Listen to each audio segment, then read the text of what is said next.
जो गिरी होती है वो फेंकती जा रही है, भगवान को छिलके पवाती जा रही है।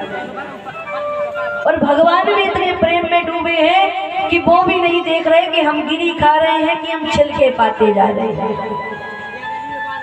भगवान पाते जा रहे हैं, पाते जा रहे हैं, क्योंकि भगवान को सिर्फ प्रेम से रिझाया जा सकता है। उसको ना तुम्हारा धन चाहिए, ना तुम्हारे 56 भोग चाहिए, ना अच्छे अच्छे व्यंजन चाहिए। अगर आप प्रेम से उसको 2 सूखी रोटी भी खिलाओगे ना तो वो खा लेगा, लेकिन उस सूखी रोटी में प्रेम होना चाहिए।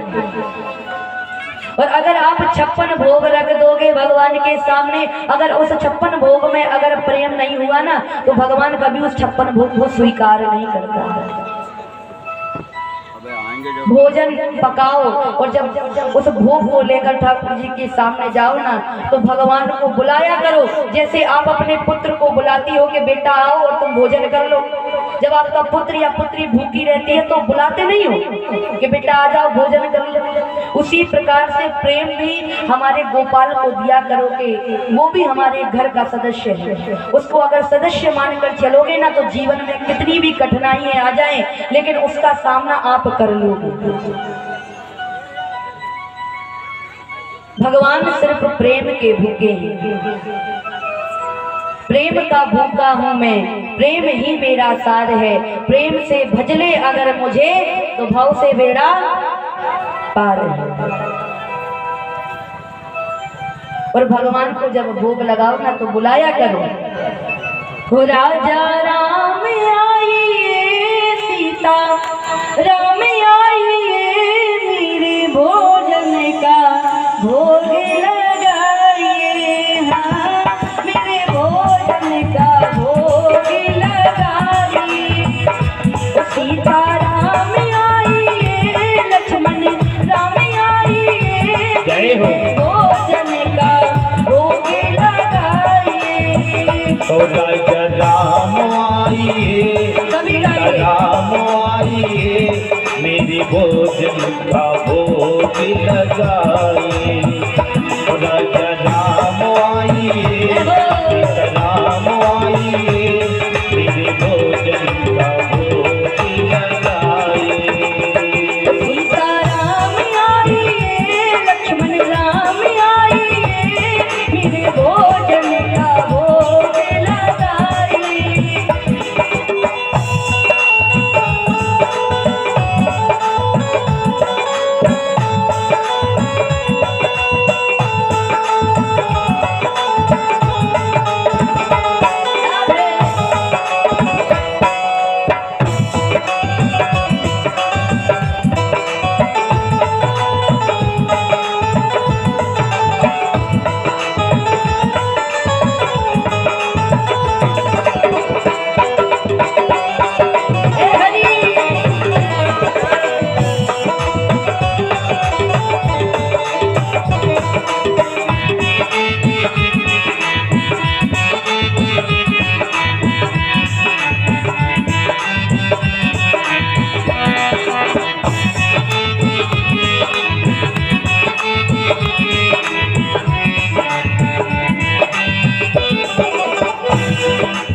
तो ऐसे भगवान को बुलाया करो, तब जाकर भगवान आते हैं। वो बड़े प्रेम से भगवान को भोग लगाया करो। भगवान सिर्फ आपके प्रेम के भूखे हैं। और देखो मैंने एक बात और देखी है, व्यक्ति मंदिर जाता है ना तो पैसे भगवान को फेंक कर चढ़ाता है। चढ़ाता कि नहीं चढ़ाता?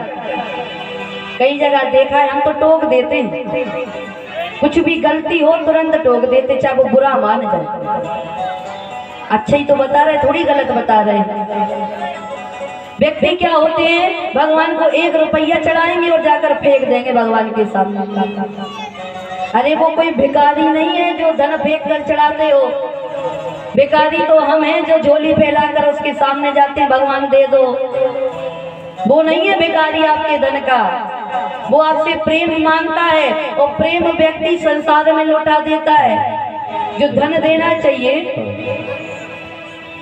जो धन देना चाहिए संसार को, तो धन तो देता नहीं है, लेकिन वहां पर प्रेम लौटा देता है। भगवान प्रेम मांगते हैं, वहां पर धन जड़ाते हो, गलती खुद करते हो, बाद में कहते हो हमारे जीवन में बड़ी परेशानी है। परेशानी क्यों नहीं होगी, गलत आप ही करते हो। तो देखो, भगवान को फेंक कर कभी पैसा मत चढ़ाना, वो भिखारी नहीं है, भिखारी आप लोग हो और हम हैं।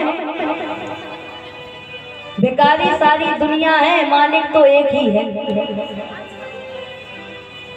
तो ऐसे सुखदेव जी महाराज परीक्षित जी महाराज को कथा सुना रहे हैं। आज विदुर जी के घर में भगवान आए, और इतने में जब विदुर जी आ गए, विदुर जी ने देखा कि हमारी विदुरानी जो है वो भगवान को छिलके पवा रही है। विदुरानी का, और विदुर जी ने आकर हाथ पकड़ लिया। अरे देवी, ये तुम क्या कर रही हो, केशव को तुम छिलके पवाती जा रही हो। विदुरानी को होश आता है, विदुरानी जी कहती हैं, स्वामी हमको क्षमा करना, मैं प्रेम में इतनी डूबी हुई थी कि अभी तक ये भी नहीं पता कि हम छिलके पवा रहे हैं कि केले खवा रहे हैं। तब विदुर जी उन छिलकों को फेंक कर केले पवाने लग जाते हैं। भगवान मंद ही मंद मुस्कुरा रहे हैं। भगवान कह रहे हैं, विदुर जी एक बात कहूं। विदुर जी कहते हैं, बोलो। तब कहा कि विदुर जी, मैं आपसे क्या कहूं, आप जो हमको केले पवा रहे हो ना, जो विदुरानी हमको छिलके पवा रही थी, उन छिलकों में इतना प्रेम था, इतनी मिठास थी कि क्या बताऊं। लेकिन आप आज हमको केले पवाने लग गए, इसमें वो प्रेम दिखाई नहीं दे रहा।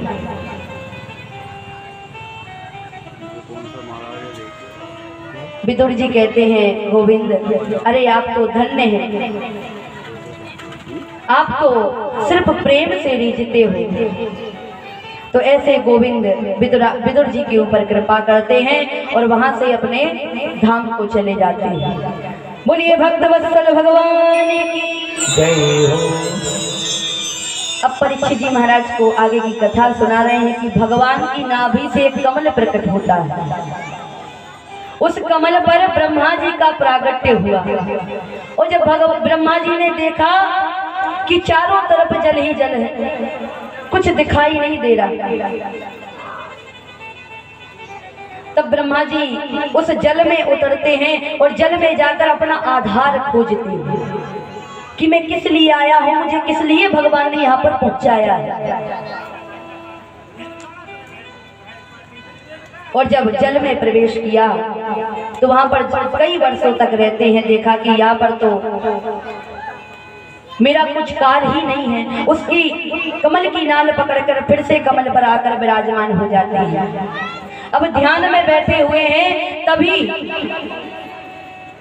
टप टप की ध्वनि प्रज्वलित होती है। उनके पास में 2 बूंदें गिरती हैं। उसी टप टप की ध्वनि को ध्यान समझकर ध्यान में बैठ जाते हैं। 10,000 वर्षों तक ब्रह्मा जी तप करते हैं, तब जाकर भगवान उनको दिव्य दर्शन प्राप्त कराते हैं। और भगवान कहते हैं कि तुम इस सृष्टि को आगे बढ़ाओ, इस सृष्टि को रचो। तो सबसे पहले ब्रह्मा जी 4 ऋषियों को प्रकट करते हैं, शनक, सनंदन, सनातन और सनत कुमार। ये 4 ऋषि पहले प्रकट किए और इनसे बोला कि आप इस सृष्टि को आगे बढ़ाइए। तब शनकादिक बोले कि देखो, हम तो भगवान का भजन करना जानते हैं, हमको यह नहीं पता कि सृष्टि बनाना किस प्रकार से है। इसीलिए हम तो भगवान का भजन करने के लिए जा रहे हैं। अब ब्रह्मा जी को बड़ा विरोध आया कि अरे ही मेरे ही पुत्र हैं, लेकिन ये लोग ऐसे हैं कि मेरी मदद करना नहीं जानते। इस सृष्टि को आगे बढ़ाने के लिए कहा तो भगवान का भजन करने के लिए चले गए। अब ब्रह्मा जी को बड़ी चिंता हुई। तब ब्रह्मा जी की भ्रुकुटी के मध्य से एक नील लोहित एक बालक उत्पन्न हुआ जिसका नाम रुद्र हुआ। होते ही रोने लग गया। अच्छा बताएगा कोई रुद्र किसको कहते हैं? किसी को पता? रुद्र कहते हैं भोले शंकर को, भोलेनाथ को। बोले भोले शंकरनाथ की जय हो। रुद्र भगवान प्रकट हुए, उनसे कहा कि भोले बाबा इस सृष्टि को रचो। अब भोले बाबा सोचते हैं अगर मैं भी मना कर दूंगा तो ब्रह्मा जी ना जाने श्राप ना दे दे। अब भोले बाबा ने भूतों की सृष्टि रच दी। कैसे भूत रचे? किसी का हाथ है तो पैर नहीं, पैर है तो हाथ नहीं, सिर है तो धड़ नहीं, धड़ है तो सिर नहीं। और अगर शरीर बना है तो अनेक प्रकार के धड़ लगा दिए। सिर 10-10 बना दिए, 15-20 सिर ही लगे हैं। हाथ 20-20 बना दिए, पैर 20-20 बना दिए। किसी का शरीर दिखाई दे रहा है, धड़ है ही नहीं, धड़ है तो सर ही नहीं। अनेक प्रकार का भूत रचे। ब्रह्मा जी कहते हैं देखो शिव जी, आपने भूतों की रचना तो कर दी, जितनी हमारी सृष्टि बनाई हुई है 4 लोगों को मैंने जैसे तैसे करके प्रकट किया है, और ये आपके भूत ऐसे हैं कि उन लोगों को भी खा जाएंगे। भैया अपने भूतों को ले जाओ, कैलाश पर्वत पर ही आप ठीक थे। भोलेनाथ सोचते हैं अरे मैं यही तो चाहता था कि आप लोग कह दें बस कि अपने धाम को जाऊं और वहां पर भगवान का राम का भजन करूं। अब भोलेनाथ जी अपने भूतों को लेकर कैलाश पर्वत पर पहुंच गए। इसके बाद में ब्रह्मा जी ने 10 ऋषियों को प्रकट किया। तब देखा कि ऋषियों को प्रकट करने के बाद में भी इस सृष्टि आगे नहीं बढ़ रही थी। तब अपनी दाईं भुजा से मनु जी को, बाईं भुजा से शत्रुपा जी को प्रकट किया। मनु शत्रुपा जी प्रकट हुए। इनकी 5 संतान हुई, 2 पुत्र और 3 पुत्रियां हुई। 2 पुत्र हुए, एक प्रियव्रत और एक उत्तानपाद, और 3 पुत्रियां हुई, आकृति, देवहूति और प्रस्तुति। ये 5 संतान हुई। तो मनु जी ब्रह्मा जी के पास में आए और ब्रह्मा जी से कहा कि अब हमने 5 संतान उत्पन्न कर दी हैं, अब बताइए हमारा और क्या कार्य है। ब्रह्मा जी कहते देखो ये 5 संतान से कुछ भी नहीं होने जाने वाला, और सृष्टि आगे बढ़ाओ। मनु जी कहते हैं पिताजी हम सृष्टि को आगे तो बढ़ा देंगे, लेकिन यह बताइए कि ये सृष्टि रहेगी कहाँ? क्योंकि एक हिरण्याक्ष नाम देते हैं, वो इस पृथ्वी को रसातल में लेकर डूबा हुआ है, कुछ करिए। तब ब्रह्मा जी ने विचार किया कुछ ना कुछ तो करना होगा। उसी समय ब्रह्मा जी को छींक आई और ब्रह्मा जी की नासिका के छिद्र से 12 भगवान प्रकट होते हैं। बोलिए 12 भगवान की। 12 भगवान प्रकट होते, 12 भगवान ब्रह्मा जी के पास में आते हैं। ब्रह्मा जी ने कहा आप जाइए रसातल में और पृथ्वी मैया को लेकर आइए। तब भगवान रसातल में पहुंचे और पृथ्वी मैया को वहां से लेकर अपनी दाढ़ों में रखकर लेकर आ रहे थे। उतने में ही पृथ्वी मैया को अभिमान हो गया कि देखो तो